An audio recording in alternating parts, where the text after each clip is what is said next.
di tengah perjalanan itu, Pak Joko nggak sengaja melihat ada asap yang membumbung tinggi di langit. Apa tuh, kok ada asap? Waktu diperhatikan, asap itu ternyata muncul dari sebuah gubuk, Wak, yang ada macam di atas kayak bukit kayak gitulah. Ada gubuk di situ. Sejak kapan ada di situ? Perasaan selama aku kerja sini nggak pernahnya aku nengok gubuk tuh.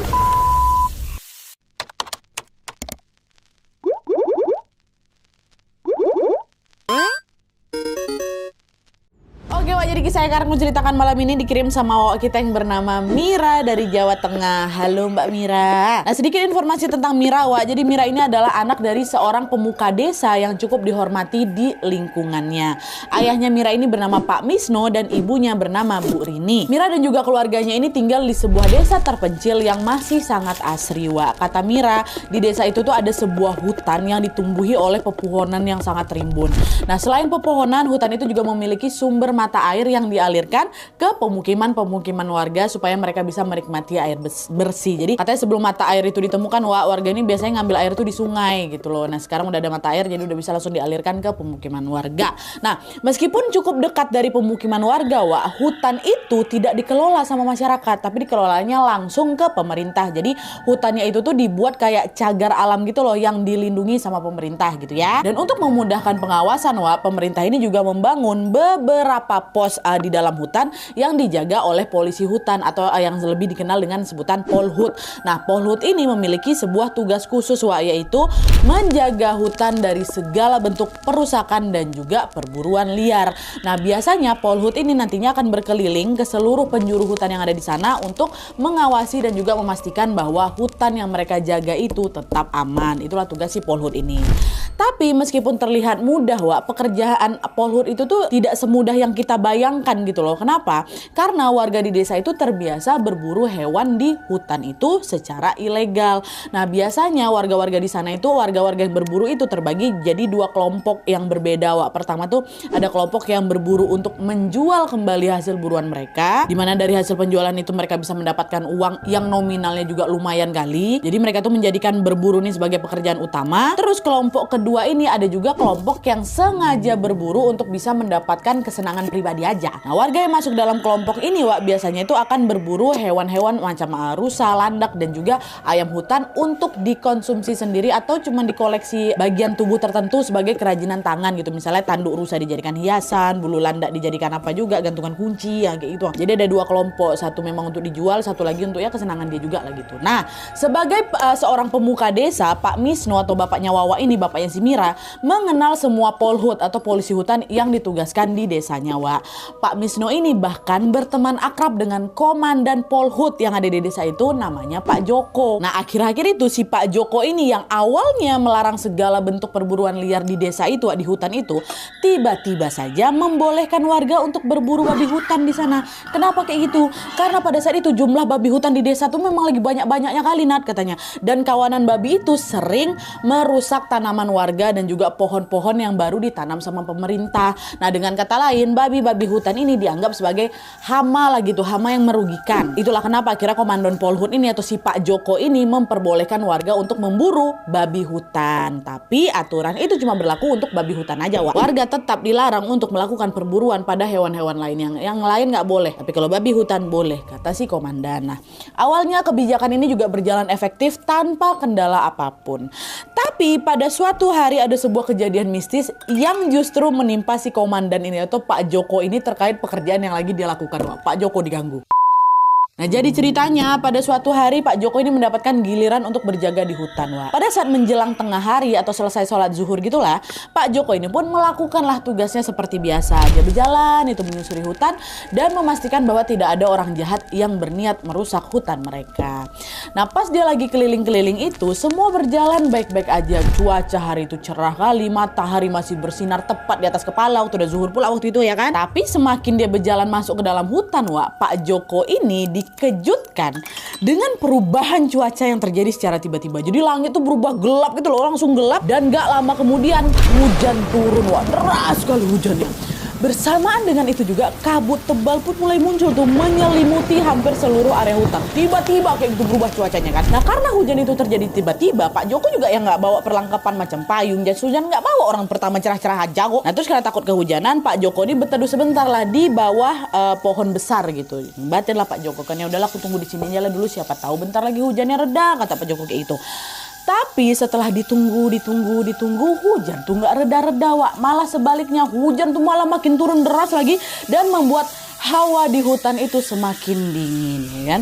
Nah, gak mau lama-lama kejebak di hutan, Pak Joko pun berinisiatif untuk balik lagi nih ke pos tempat dia berjaga.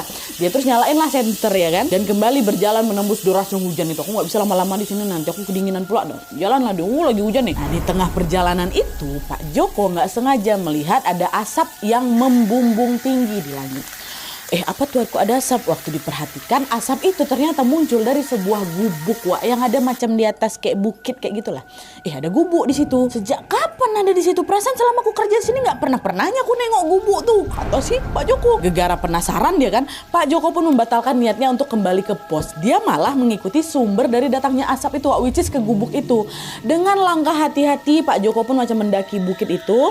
Dan setibanya di sana dia melihat ada sebuah gubuk sederhana yang atapnya berbentuk joglo. Pak Joko kemudian diketoknya lah pintu gubuk itu dengan maksud ingin numpang teduh bentar nih aku gitu kan. Sekalian mau tahu ini rumah siapa, kok aku nggak pernah kesini gitu. Tapi setelah berkali-kali diketok nggak ada orang yang muncul, Wak. Permisi Pak, Bu, permisi gitu kan. Nggak ada yang muncul. Nggak nyerah di situ aja, Wak. Pak Joko ngetuk jendela, Bu, permisi Bu, Pak gitu. Dia ngomong sambil pakai bahasa Jawa. Kulo nuwun Pak, Bu, apa ada orang di sini? Kata si Pak Joko.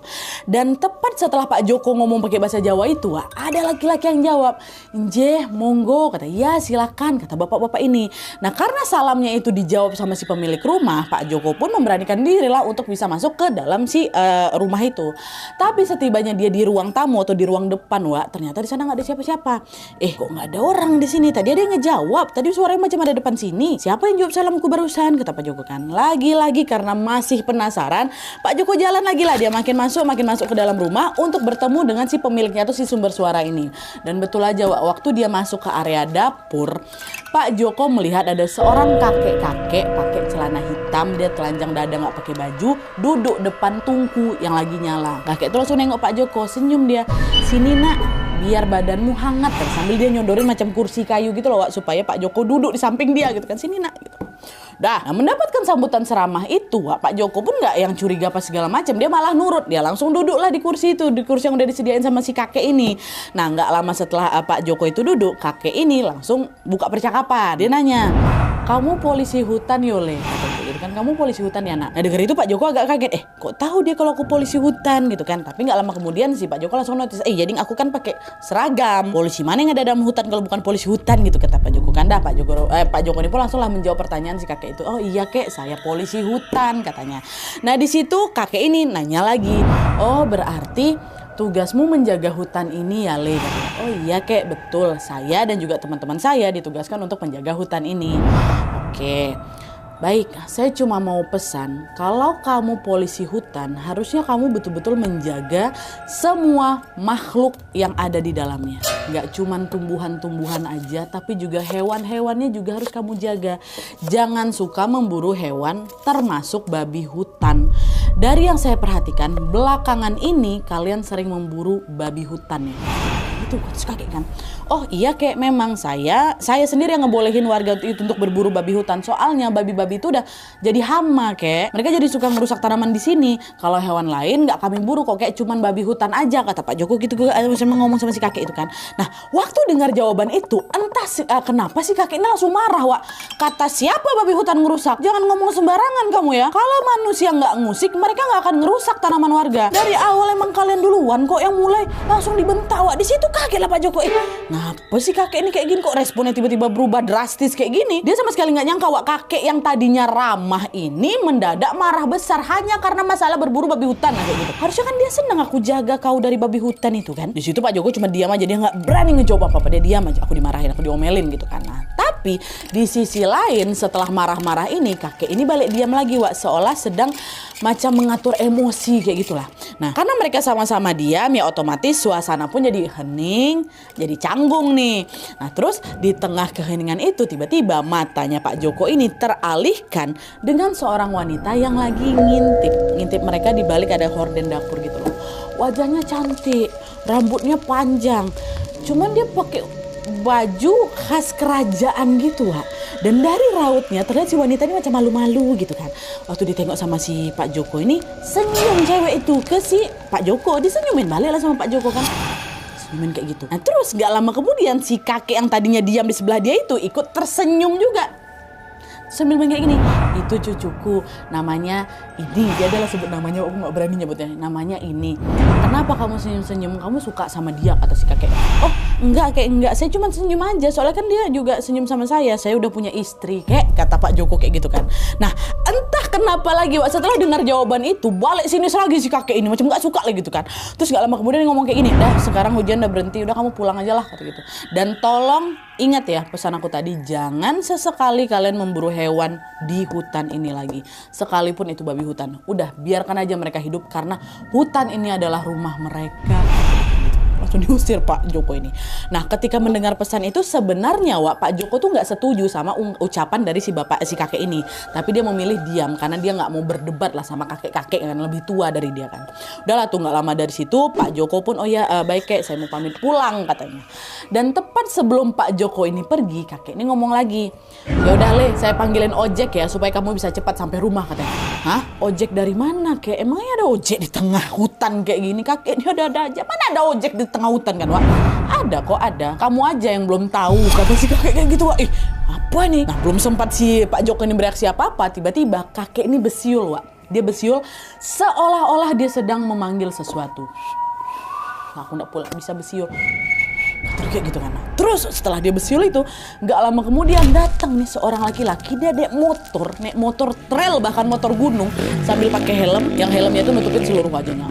Langsung datang depan rumah si kakek itu. Laki-laki itu langsung ngerem sepeda motornya dan dia berhenti tepat di depan rumah kakek. Waktu disiul itu, aduh perindik dah. Lihat itu Pak Joko langsung makin heran lagi. Betul nggak ada ojek di sini? Kok baru ini aku tengok ada ojeknya? Selama ini apa baru ada, pakai gimana? Aku nggak pernah dapat laporan kalau di dalam hutan ini ada ojek, kata gitu. Dan seolah memahami isi hati dari Pak Joko, Wak, si kakek ini tiba-tiba ngomong lagi, udah kamu nggak usah kaget, mereka dari dulu udah ada di sini kok, katanya. Dan entah kenapa setelah dengar jawaban itu, wah langsung merinding Pak Joko. Aku pun ikut merinding nih. Mereka udah lama di sini, maksud kakek ini apa nih? Tapi meskipun begitu Wak, Pak Joko ini masih positive thinking dan dia nggak mau berpikir macam-macam. Udah nggak ada apa-apa nih, paling itu cuman perasaan aku aja, kan juga lagi masih gerimis-gerimis kayak gini, makanya aku merinding kayak gitu kan.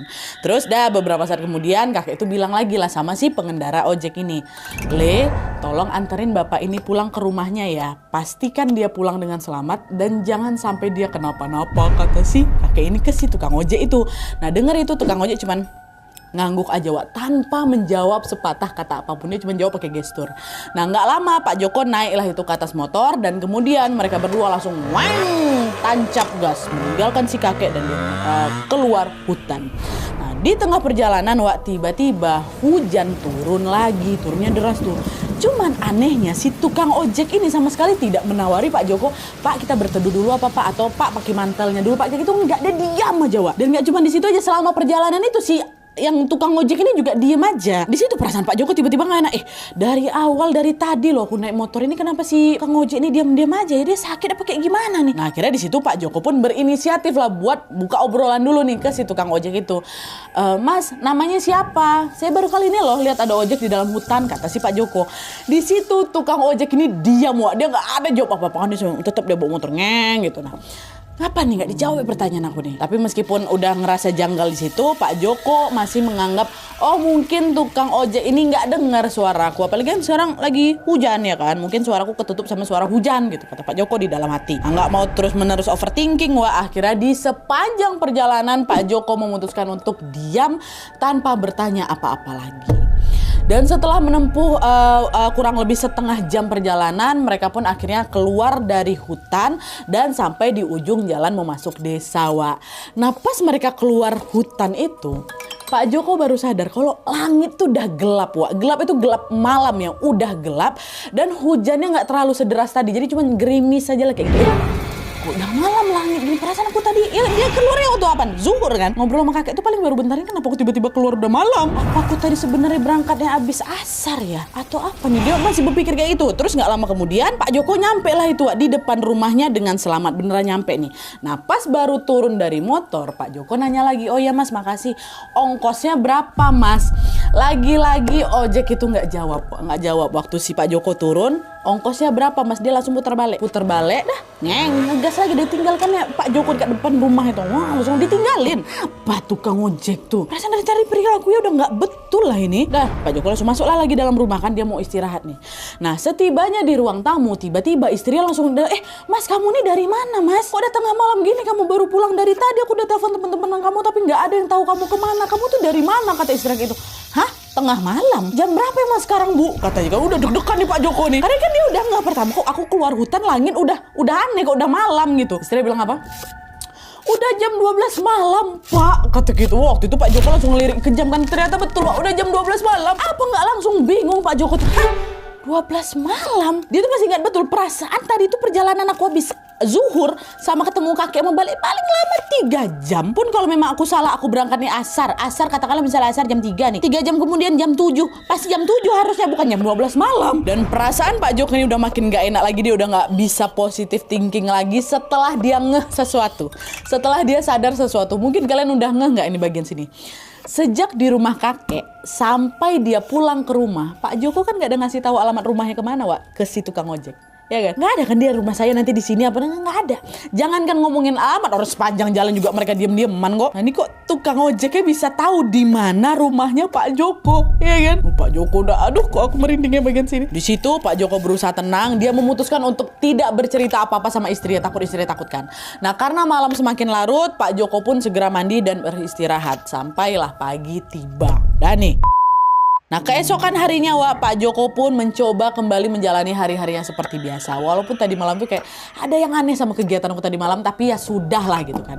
Pagi itu pada saat akan pergi bekerja, sini ada kejanggalan lagi Wak. Dia notice waktu dia keluar rumah nih ya, dia ngelihat ada jejak kaki babi hutan yang memanjang gitu dari depan rumahnya sampai ke ujung gang. Bayangkan sama kalian, kelihatan.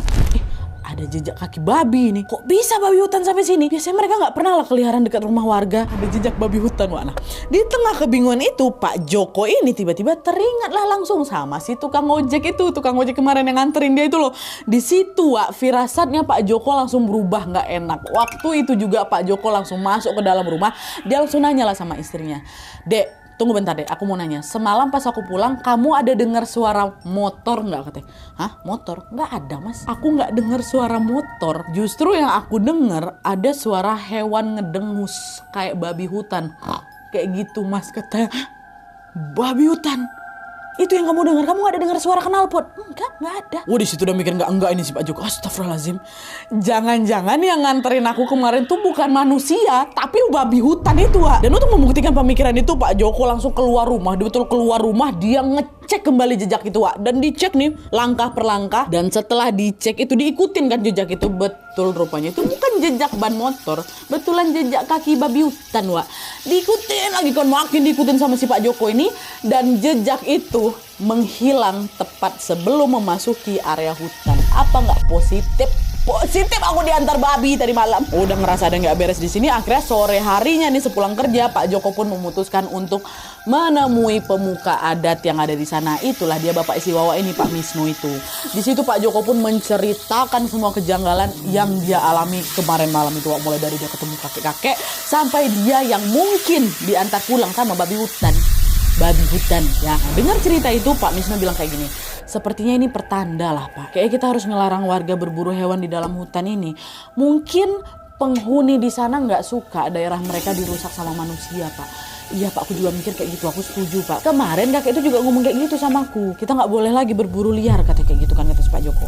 Nah, nggak lama setelah obrolan itu, Pak Misno pun menceritakan pengalaman Pak Joko ini kepada warga-warga yang lain gitu, Wak. Nah, dari situlah mereka pun kemudian berinisiatif untuk menggelar doa bersama sebagai bentuk rasa syukur atas nikmat yang selama ini mungkin mereka lupakan, yaitu nikmat tinggal di dekat hutan yang selama ini menjadi penopang kehidupan mereka. Mata air mereka dapat dari hutan, penghasilan mereka dapat dari hutan, dan lain sebagainya. Nah, akhirnya digelarlah doa itu, doa bersyukur lah. Nah, akhirnya singkat cerita, pada hari yang sudah ditentukan, hampir seluruh warga termasuk tokoh agama dan pemuka adat, Wak, mengadakan doa bersama di dekat hutan. Acara itu dimulai dengan pembacaan tahlil dan diikuti juga dengan ceramah dari beberapa tokoh agama, Wak. Nah, di ceramah itu para tokoh agama ini mengingatkan warga supaya mereka hidup berdampingan dengan segala bentuk ciptaan Allah Subhanahu wa taala yang ada di dalam hutan kita ini. Caranya adalah dengan menghargai tumbuhan, menghargai hewan, dan mungkin juga makhluk gaib yang ada di dalamnya. Manusia sebagai pemimpin di muka bumi ini seharusnya menjaga dan juga merawat alam dengan sebaik-baiknya, bukan malah merusaknya. Itu adalah macam pesan dari pemuka agama yang ada di situ. Dan kalian tahu, ceramah itu rupanya sangat kena, Wak, di hatinya warga, kata si Mira kayak gitu. Dimana sejak saat itu mereka hampir tidak pernah melakukan perburuan liar kayak dulu lagi, kompak semuanya. Dan sebaliknya, sejak saat itu Polhut dan juga warga di desanya Mira ini saling bekerja sama untuk bisa menjaga hutan itu sebaik-baiknya dari tangan-tangan orang yang tidak bertanggung jawab.